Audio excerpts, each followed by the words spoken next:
Hello everyone, आज के इस लेक्चर में हम देखेंगे capacitance of A three phase line with equilateral spacing. ठीक है, तो इक्विलेटरल का मीनिंग हमने बताया था भाई, स्पेसिंग तीनों फेजेस के बिटवीन क्या है आपकी सेम है। ठीक है, तो मान लीजिए यहाँ पे मैं एग्जांपल ले रहा हूँ भाई। फॉर एग्जांपल यहाँ पे मेरे पास तीन कंडक्टर है।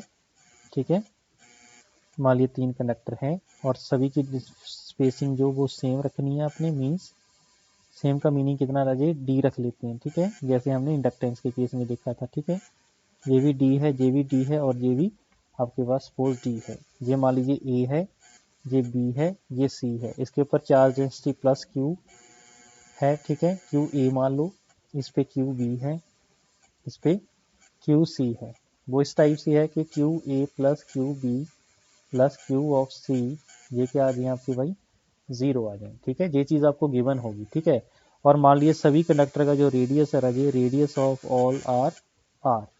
ठीक है, बोलो जी। अब इस केस के अंदर आपके तीनों चार्ज भाई पार्टिसिपेट करेंगे। अगर मैं वोल्टेज वी ए वी की बात करूं, ये किसके इक्वल होगा, वोल्टेज बी ए माइनस बी बी। ठीक है, तो बी ए माइनस बी बी, इसकी जब हम कैलकुलेशन करेंगे राजे, बताओ जल्दी से, क्यू ए चार्ज की वजह से कितना होगा, Q A divide by 2 pi epsilon not. ठीक है, एल एन। हाँ जी, क्यू ए चार्ज की हेल्प से देख रहे हैं और इधर देखो आपके पास voltage B A B B है। ठीक है, तो बी बी वाला पहले देखो, ए की बी बी के साथ डिस्टेंस कितनी है, डी। क्यू ए चार्ज की बी ए के साथ दूरी कितनी है, खुद के साथ, आर। ठीक है, प्लस आगे है Q B divide by 2 pi epsilon not. ठीक है, तो बी बी है सबसे पहले ऊपर, तो क्यू बी की बी बी के साथ दूरी कितनी है, आर है। ठीक है, डिवाइड बाय क्यू बी की आपके ए के साथ दूरी कितनी है, डी है। ठीक है, ऐसे ही क्यू सी आ जाएगा Raje, Q C divide by 2 pi epsilon not L N. हाँ जी, क्यू सी की बी के साथ दूरी कितनी है, क्यू सी की बी के साथ दूरी डी है, क्यू सी की ए के साथ दूरी कितनी है, डी है। ठीक है, तो डी बाई डी 1 हो जाएगा और एल एन वन कितना हो जाएगा राजे, 0। इसका तो जे टर्म तो मेरी डायरेक्टली क्या हो जाएगी, 0 हो जाएगी। ठीक है जी, तो वोल्टेज वी ए वी की जो वैल्यू वहाँ पे आने वाली है, that is equal to 1 divide by 2 pi epsilon naught, तो कॉमन आ जाएगा, अंदर क्या बचेगा, क्यू ए, हाँ जी, माइनस क्यू बी, क्योंकि ये भी आपके पास कॉमन आ जाएगा। कॉमन क्या ले लें, L N D by R ले लें। ठीक है, तो ये आर वाई डी था, इसका माइनस लगा दिया ना मैंने। ठीक है, मैंने एक स्टेप बाई आगे कर दिया है, आपको ये चीज़ क्लियर होनी चाहिए। ठीक है, चलो बी ए भी आ गया मेरे पास। For example this is equation number 1। ठीक है, फॉर बैलेंस सिस्टम,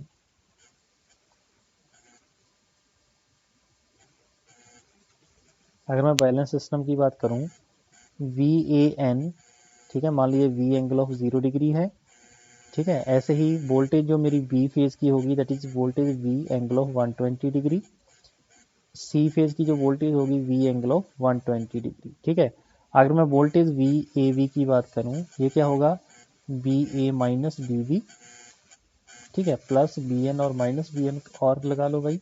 तो अगर मैं यहाँ से देखूँ, ये वाली बी ए एन हो जाएगी, means B A N minus B B N आ जाएगी। ठीक है, तो बी एन की वैल्यू कितनी है, B angle of 0 degree minus B B N की वैल्यू कितनी है, B angle of minus 120 degree. ठीक है, जब आप इसको सॉल्व कर लोगे तो वी ए वी की जो मेरे पास वैल्यू आ जाएगी Raje, that is equal to √3 into V angle of 30 degree. ठीक है, मीन्स आपकी जो लाइन वोल्टेज होती है वो फेज वोल्टेज से 30 डिग्री लीड करेगी। ठीक है, चलिए ऐसे ही आप बी बी सी निकाल सकते हो, इसमें से -120 ऐड कर दो तो -90 आ जाएगा। ऐसे ही बी सी ए निकाल सकते हो, तो √3 वी, इसमें 120 माइनस का ऐड करो तो कितना होगा भाई, जल्दी से बताओ। -120 किया तो 210। ठीक है, और पॉजिटिव में 150। ठीक है, क्या आप ऐसा करिए, इसमें +120 ऐड कर दो, क्योंकि इसमें -120 ऐड किया एक बार, +120 ऐड किया, इतना। या फिर आप ऐसे बोल सकते हैं √3 वी एंगल ऑफ -30 डिग्री। ठीक है, ऐसे ही हम इसको बोल सकते हैं। ठीक है जी, चलिए ये मेरे पास लाइन वोल्टेज आ गई राजे। अब मुझे एक चीज़ बताइए, अगर मैं आपसे बोलूँ V A V plus V A C, इसकी वैल्यू कितनी होगी, वी ए वी की वैल्यू कितनी है Raje, √3 V angle of 30 degree plus इसकी वैल्यू है √3v एंगल ऑफ -30 डिग्री। ठीक है, इसको कैसे सॉल्व करेंगे, √3v कॉमन आ जाएगा, एंगल 30 को कैसे लिखेंगे, cos of 30 plus j sin 30। ठीक है, plus cos 30 minus j sin 30। ठीक है, तो ये चीज़ तो कैंसिल हो जाएगी राजे, तो आपके पास आएगा √3 into V into 2 time of cos 30। cos 30 की वैल्यू क्या होती है, √3/2। ठीक है, तो इसका मतलब v आ जाएगा। ठीक है, that is equal to 3v angle कितना 0 डिग्री। मतलब ये हुआ VAV प्लस VAC की जो वैल्यू आएगी that is 3 time of VAN बोल सकते हैं। ठीक है, दिस इक्वेशन इज ए। ठीक है, VAV हम एक नंबर इक्वेशन पे निकाल दिया है आपने। अब मैं अगर आपसे बोलूँ what is the value of VAC, ये होगा VA माइनस BC। ठीक है, तो निकालो इसकी वैल्यू कितनी होगी राजे, पहले QA चार्ज की वजह से देख लेते हैं, 2 पाई एप्सिलॉन नॉट, थ्योरम का बस आपने यूज करना है। ठीक है, अब ये जो QA की दूरी पहले C के साथ लिखो, वो ऊपर आ जाएगा यहाँ पे, फिर A के साथ देखेंगे दूरी वो नीचे आ जाएगी। ठीक है, यही थ्योरम बोलती है ना हमारी, बिल्कुल सर। A की A के साथ आपको पता है R होता है भाई, तो यहाँ पे आ जाएगा R। अब A का C के साथ दूरी देखो आप, D आ जाएगा, Q of B 2 pi epsilon naught into ln। हाँ जी, QB की दूरी बताओ C के साथ, क्योंकि BA माइनस BC है ना, तो BC के साथ कितनी होगी है भाई, B की C के साथ D है, अब B की A के साथ बताओ, वो भी D है, plus QC divide by 2 pi epsilon not ln। हाँ जी, मेरी दूरी बताओ QC की C के साथ R, QC की A के साथ बोलो, QC की A के साथ D, तो ये चीज़ आ जाएगी। और आपको ये भी क्लियर है भाई, इस पूरे फैक्टर की वैल्यू कितनी आ जाएगी राजी, 0, क्योंकि ln1 कितना होता है राजी, बोलो जी 0 होता है। Very good. ठीक है, क्या आपने ये जो पैरामीटर निकाला ये सही, ये भाई आपने गलत कर दिया भाई, क्योंकि QA की C के साथ ऊपर आएगा D, QA का A के साथ ये नीचे आएगा R। ठीक है, तो यहाँ पे गलती नहीं करनी है भाई, गलती से बचना है। तो VAC की फाइनली वैल्यू कितनी आ गई, QA divide by 2 pi epsilon not ln D by R plus QC 2 pi epsilon not ln R by D। बोलो जी, इतना आंसर आपके पास आ जाएगा। ठीक है, अब इसी इक्वेशन को हम 2 नंबर इक्वेशन बोल देते हैं, तो 14A कर देंगे। ठीक है, 14A कौन सी, इक्वेशन नंबर 1 एंड 2। ठीक है, वोल्टेज जी की वैल्यू आपने निकाल रखी है अभी ऑलरेडी। ठीक है, उसको हम यहाँ पे पुट कर देंगे। ठीक है, जो जैसे इक्वेशन नंबर 1 है उसी फॉर्म में अगर इसको मैं ड्रॉ कर दूं, तो उसी फॉर्म में मैं पहले ड्रॉ कर देता हूँ भाई, तो इजी हो जाएगा। VAC that is equal to 1 divide by 2 pi epsilon naught into ln D by R मैंने कॉमन ले लिया है, अंदर मेरे पास जो बचेगा that is QA minus QC। इसको इक्वेशन नंबर 2 अज्यूम करिए। ठीक है, इसको हम पुट कर देंगे 14A, कौन सी, equation number 1 and equation number 2 14A। तो आपके पास BAB plus BAC that is equal to 3 time of VN हो जाएगा। ठीक है, बोलो जी, चलिए 2 pi epsilon not ln D by R common आ जाएगा, अंदर क्या बचेगा, पहली इक्वेशन से देखो कितना था, पहली इक्वेशन से QA minus QB, QA minus QB, दूसरी इक्वेशन से क्या आ रहा है, QA माइनस QC।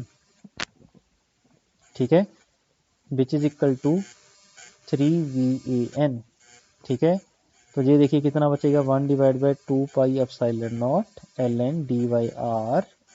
हाँ जी, 2QA माइनस कॉमन निकालो, QB plus QC which equal to 3V of N। और आपको ये क्लियर है QA plus QB plus QC की वैल्यू कितनी है ये 0। इसका मतलब ये हुआ, इसकी जगह पे हम क्या वैल्यू पुट कर देंगे, माइनस ऑफ QA, तो J माइनस और J माइनस प्लस हो जाएगा, और 2QA पहले बड़ा है तो इसका मतलब 3QA हो जाएगा। ठीक है, तो यहाँ पे कितना हो जाएगा 3QA। ठीक है, तो 1 divide by 2 pi epsilon not ln D by R into 3 time of Q A which is equal to 3VAN। ठीक है, ये 3 के साथ 3 कैंसिल हो जाएगा राजे। ठीक है, हमें चाहिए कैपेसिटेंस, तो CAN की वैल्यू किसके इक्वल हो जाएगी with respect to neutral, that is equal to QA divide by VAN। ठीक है, तो इसको रीअरेंज जैसे करेंगे तो आपके पास आंसर आ जाएगा 2 pi epsilon not divide by ln d by r। ठीक है, यही तो हमने पहले प्रूव किया था राजी। बोलो जी, ये चीज़ आ जाएगी आपके पास। ठीक है, फेरेड पर मीटर। ठीक है, यूनिट आपकी इंपॉर्टेंट है। ठीक है, अगर मैं लाइन टू लाइन निकालने की कोशिश करूं तो इसका मतलब ये हुआ ए फेज और एन के बिटवीन है, बी फेज और एन के बिटवीन है, सी फेज और एन के बिटवीन है। ठीक है, ऐसे बनेगी भाई 3 फेज के केस में। ये एन पॉइंट है, ये ए है, ये सपोज आपका बी है, ये सी है। ठीक है, तो ये CAN, ये CBN, वो भी CAN ही होगा क्योंकि सेम ही बनेगी भाई तीनों केस के अंदर। ठीक है, CAN, CBN और CN। ठीक है, ये सभी वैल्यू आपकी सेम आएंगी। ठीक है, तो यहाँ से अगर मैं कैपेसिटेंस बोलूँ CAV which is equal to, दोनों सीरीज में है, मीन्स CAN को डिवाइड बाई 2 कर देंगे। ठीक है, तो CAV की वैल्यू कितनी आ जाएगी Raje, that is pi epsilon not divide by ln d by r farad per metre. तो जी मेरे पास भाई लाइन कैपेसिटेंस आ जाएगी। ठीक है जी, बोलो जी, हो जाएगा। अगर आपसे कोई पूछे कि चार्जिंग करंट निकालो, जैसे ये 3 फेज है ना आपके पास ABC। ठीक है, यहाँ पे कैपेसिटेंस ये बन रही है। ठीक है, CAV। तो ये आपके पास कई बार चार्जिंग करंट निकालने को आ जाए तो क्या करेंगे आप, IFC अगर निकालने को आ जाए, DC निकालने के लिए वोल्टेज VAV डिवाइड बाय किससे कर देंगे, रिएक्टेंस से। रिएक्टेंस कौन सी है, X ऑफ C। ठीक है, तो IC की वैल्यू कितनी हो जाएगी, VAV डिवाइड बाई XC की वैल्यू क्या होती है, 1 divide by J omega into CAV। ठीक है, तो IC करंट की वैल्यू आ जाएगी चार्जिंग करंट। तो charging current this is nothing but J omega CAV into VAV। ठीक है, तो ये मेरे पास क्या आ जाएगा राजी, चार्जिंग करंट आ जाएगा। ओके हो गया। अब हम देखते हैं capacitance due to unsymmetrical spacing. ठीक है, तो लिखिए कैपेसिटेंस ड्यू टू अनसिमेट्रिकल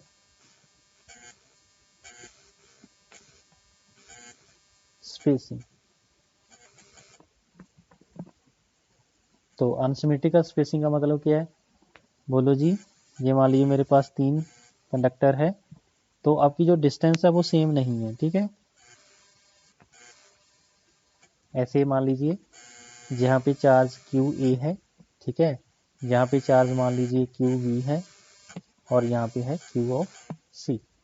ठीक है, तो आप जब इसको कैलकुलेट करोगे तो आपके पास क्या होगा राजे, बोलो जी, आपके पास कैपेसिटेंस सेम नहीं आएगी। ठीक है, तो इसको हम करने के लिए हम क्या करेंगे, ट्रांसपोजिशनिंग करेंगे। ठीक है, so transpositioning is done, otherwise capacitance of 3 phase will different. ठीक है, तो ट्रांसपोजिशनिंग कर देते हैं भाई।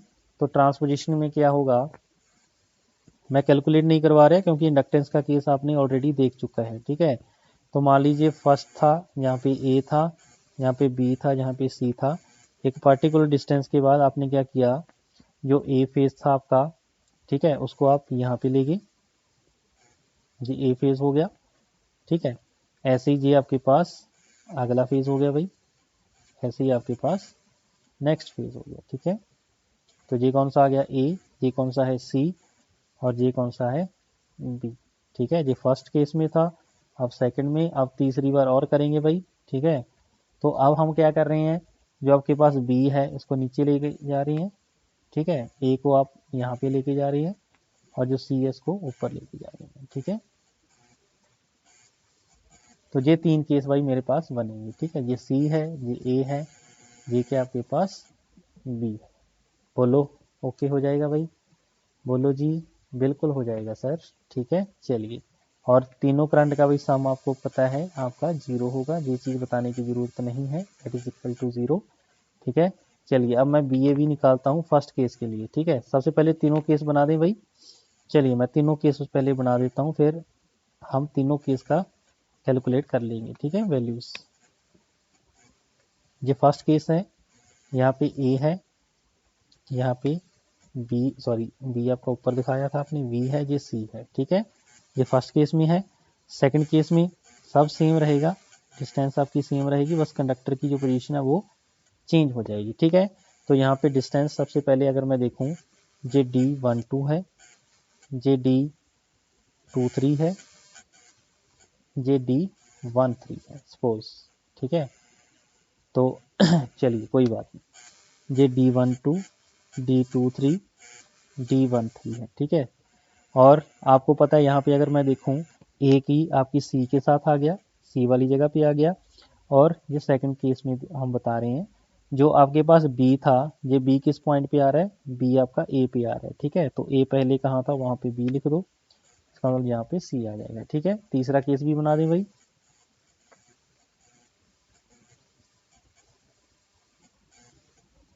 तो डिस्टेंस आपकी नहीं चेंज होगी, डिस्टेंस आपकी वैसी की वैसी रहेगी, ठीक है। सिर्फ और सिर्फ किस में बदलाव आएगा, आपकी कंडक्टर की पोजीशनिंग पे, ठीक है। चलिए अब नेक्स्ट केस में ये जो ए है वो सी की जगह पे आ गया है, तो सी पहले यहाँ पे था, इसका मतलब यहाँ पे ए आ गया।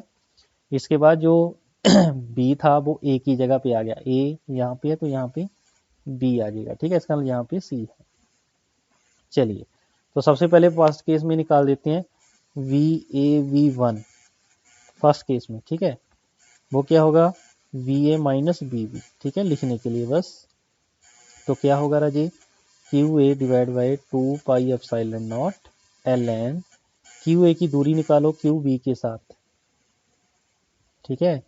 QB के साथ दूरी कितनी है भाई, सॉरी बोल BB पॉइंट के साथ, D12 डिवाइड बाई A के साथ निकाल दो, R है, ठीक है, प्लस QB के साथ निकालो फटाफट 2 पाई एप्सिलॉन नॉट ln, यहाँ पे R आ जाएगा, नीचे A के साथ कितनी है भाई दूरी QB की, B की A के साथ दूरी है D12, ऐसे ही QC के साथ आ जाएगा 2 pi epsilon not ln, QC की B के साथ दूरी बताओ कितनी है भाई, B के साथ दूरी है QC की D23 डिवाइड बाय कितना आ जाएगा राजे, A के साथ दूरी कितनी है भाई C की D13, ठीक है। ऐसे हम जब दूसरे केस में निकाल लेते हैं VA2, तो VA minus BB that is equal to QA divide by 2 pi epsilon naught. अब जब इस सेकंड डायग्राम पे देखेंगे राजे, ठीक है, that is equal to ln, हाँ जी, QA की B के साथ दूरी बताओ कितनी है, D13, और QA की QA के साथ दूरी R, plus QB divide by 2 pi epsilon not ln, हाँ जी, QB की B के साथ दूरी R है, QB की A के साथ दूरी, B की A के साथ दूरी है D13 plus QC divide by 2 pi epsilon not ln, हाँ जी, C की B के साथ दूरी कितनी है D12, A के साथ कितनी है D23, ठीक है। ऐसे हम निकाल देंगे VAV एट पॉइंट 3, हाँ जी, QA के साथ देखें पहले, अब तीसरी डायग्राम पे देखेंगे, A की B के साथ दूरी, A की B के साथ दूरी है D23 डिवाइड बाई A की A के साथ R, plus QB divide by 2 pi epsilon not ln, हाँ जी, B की B के साथ R और B की A के साथ D23 QC divide by 2 pi epsilon not ln, हाँ जी, QC की दूरी B के साथ D23, सॉरी QC की है भाई B के साथ D13 है, तीसरी डायग्राम पे देखो, QC की A के साथ, C की A के साथ D12, ठीक है। ये तीनों केसेस पे आपने निकाल लिया। अब VAV हम निकाल लेंगे average, which is equal to क्या हो जाएगा, BAV1 BAV2 BAV3 divide by कितना कर देंगे राजे 3, ठीक है। तो जल्दी से बताओ फटाफट क्या हो जाएगा, 1/3 QA divide by 2 pi epsilon not common आ जाएगा। ठीक है, अंदर कितना बचेगा जल्दी से बताओ। अंदर बचेगा राजे आप फर्स्ट वाले पॉइंट को देख लो भाई, यहाँ पे मैं रेड के साथ लिख रहता हूँ जे और जी। ठीक है, तो देखते हैं भाई फिर क्या होगा। चलो, तो अंदर बचेगा आपके पास ln, यहाँ पे ln लिखिए। हाँ जी, D12 D13 D23 divide by कितना आ जाएगा R Q। ठीक है, मल्टीप्लिकेशन होगी plus QB divide by 2 pi epsilon not ln, हाँ जी, R का cube divide by D12 multiplication में राजे प्लस नहीं करना है, D12 D13 D23 plus QC के साथ देखो क्या आ रहा है 1 divide by 2 pi epsilon not ln, हाँ जी, ऊपर कितना आ रहा है D12 D13 D23 divide by नीचे कितना आ रहा है D12 D13 D23। ठीक है, ये तो कैंसिल हो जाएगा राजे और इक्वल टू 0 हो जाएगा। ठीक है, ये फैक्टर तो 0 हो जाएगा ना। अब इनको फर्दर सिंप्लीफाई हम कर लेते हैं राजे 1/3। देखिए ये जो है इसको मैं ऐसे लिख दूं, इसको अगर मैं चेंज करूं, चेंज करके इसके ऐसे लिख सकते हैं ना जी। ये जो पावर 3 है इसको मैं ऊपर ले लेता हूँ पूरे की, यहाँ पे 3 कर देते हैं, इस पूरे की पावर 3 ले देते हैं। ठीक है, ऐसा यहाँ पे भी कर लेते हैं भाई। ठीक है, इस पूरे की पावर हम 3 लगा देते हैं। ठीक है जी, अब ln की प्रॉपर्टी है भाई, ये जो 3 है ये आगे आ जाएगा, ये भी 3 आगे आ जाएगा और बाहर वाले 3 के साथ कैंसिल हो जाएगा। ठीक है, तो इसको हटा दें तो ये सिंपली आ जाएगा आपके पास QA 2 पाई एप्सिलॉन नॉट, ठीक है, ln D12 D13 D23 इसका cube root divide by R plus ऐसे ही QB के साथ भी है एप्सिलॉन नॉट ln हाँ जी R divide by D12 D13 D23 का क्यूब रूट। ठीक है, बोलो हो जाएगा भाई, देख लो भाई कोई दिक्कत है तो आगे फिर मैं और इसको सिंप्लीफाई करता हूँ। ठीक है, चलिए, तो VAC एवरेज आपके पास आ गया भाई, विच इज इक्वल टू, क्या हम इसको और चेंज इसके अंदर कर सकते हैं। चलिए एक बार यहाँ पे छोड़ते हैं, हम कैलकुलेट करते हैं नेक्स्ट। आपको ये तो क्लियर है ना, BAB प्लस VAC वो किसके इक्वल होता है 3V ऑफ AN होता है। ठीक है, अगर मैं इसको कैलकुलेट करूंगा राजे तो किसके इक्वल आ जाएगा 1 divide by 2 pi epsilon not, अंदर आएगा ln। ठीक है, ln के साथ क्या आएगा भाई बोलो, BAC आपने निकाल दिया है। ठीक है, सॉरी VAB एवरेज आपने निकाल दिया है, तो VAB एवरेज की हेल्प से आप क्या BAC भी निकाल सकते हो। तो सबसे पहले VAC एवरेज निकालते हैं। ठीक है, फिर दोनों का सम कर देंगे ना, तो ये आपके पास आ गया VAB एवरेज। अगर मैं यहीं से VAC एवरेज की बात करूं वो किसके इक्वल होगा, अब देखो AB निकाल रहे थे तो QA और QB आया है ना, C इसके अंदर 0 आ गया QC के साथ, इसका मतलब VAC के साथ क्या होगा A और C आएगा। ठीक है, A और C आएगा। ठीक है, यहाँ से थ्योरम एक और बन गया है आपके पास, तो QA 2 पाई एप्सिलॉन नॉट, यहाँ पे बचेगा ln D12 D13 D23 का cube root divide by R। हाँ जी, आगे चार्ज कौन सा आएगा QC divide by 2 pi epsilon not ln, हाँ जी, ये आएगा R divide by D12 D13 D23 इसका अंडर रूट क्यूब रूट। ठीक है, आप उस प्रॉपर्टी को यूज कर दो भाई, VAB plus VAC that is equal to 3 time of, बोलो जी, BAN। ठीक है, तो इसकी वैल्यूज भाई हम यहाँ पे पुट कर देते हैं। ठीक है, करिए पुट करिए भाई जल्दी से, इन दोनों का सम कर दो भाई। ठीक है, बोलो सम कर दें फिर दोनों का, बोलो यार। ठीक है, कर दो सर। ठीक है, वेरी गुड। अब हम क्या कर रहे हैं, हम 1 divide by 2 pi epsilon not ln D12 D13 D23 का cube root divide by R, इसको कॉमन निकाल रही हैं, ठीक है। जब ये चीज़ कॉमन आ जाएगी तो अंदर कितना बचेगा, पहले से क्यू ए आ जाएगा, ऊपर वाले से माइनस क्यू बी आ जाएगा, फिर प्लस का क्यू ए आ जाएगा, माइनस का क्यू सी आ जाएगा, ठीक है। बोलो आ जाएगा कि नहीं आ जाएगा, बिल्कुल आ जाएगा सर। क्यू ए और क्यू ए 2 क्यू ए हो जाएगा, ये हट जाएगा, और इन दोनों से माइनस कॉमन निकाल लेते हैं, चाहे हम यहाँ पे क्या बचेगा, क्यू ऑफ सी बचेगा, ठीक है। लिखते जाइए भाई अगले स्टेप में। नेक्स्ट स्टेप में इसकी वैल्यू कितनी पुट कर देंगे, माइनस क्यू ए, तो माइनस माइनस प्लस हो जाएगा, तो कितना बनेगा 3QA which is equal to 3 time of VAN। 3 के साथ 3 कैंसिल हो जाएगा, तो यहाँ से हम क्या निकाल सकते हैं Rajesh, CAN which is equal to 2 pi epsilon naught, हाँ जी, ln D12 D13 और D23 इसका cube root divide by R, ये आ गया फेरेड पर मीटर, ठीक है। तो बी फेज का भी यही होगा और सी फेज का भी यही होगा, CVN और CCN, ठीक है।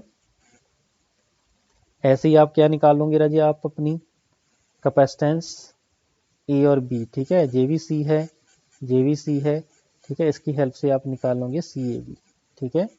तो यहाँ से आप निकाल सकते हो CAB। ओके हो जाएगा भाई, बोलो, ठीक है। तो यहाँ पे भाई आपका टॉपिक होता है कंप्लीट। तो ये आपके पास एक ये फॉर्मूला आपने याद रखना है, एक आपका पास जो स्पेसिंग के साथ आया था ये एक चार्जिंग करंट, और एक ये जो फॉर्मूला है, ठीक है। CAB CL दोनों सेम ही है, बस एक में 2 लेना है, एक में नहीं लेना है, ठीक है जी। बोलो हो जाएगा भाई। तो इजी था भाई क्वेश्चन, ठीक है। तो इस टाइप के क्वेश्चन भाई आपके एग्जाम के अंदर बन सकते हैं, ठीक है। तो आपने बस लास्ट में जो फॉर्मूलाज है उसी को ही ध्यान रखना है, पूरी कैलकुलेशन रखने की जरूरत नहीं है, ठीक है जी। तो आई होप आपको ये लेक्चर समझ में आया होगा। मिलते हैं नेक्स्ट लेक्चर में, थैंक यू।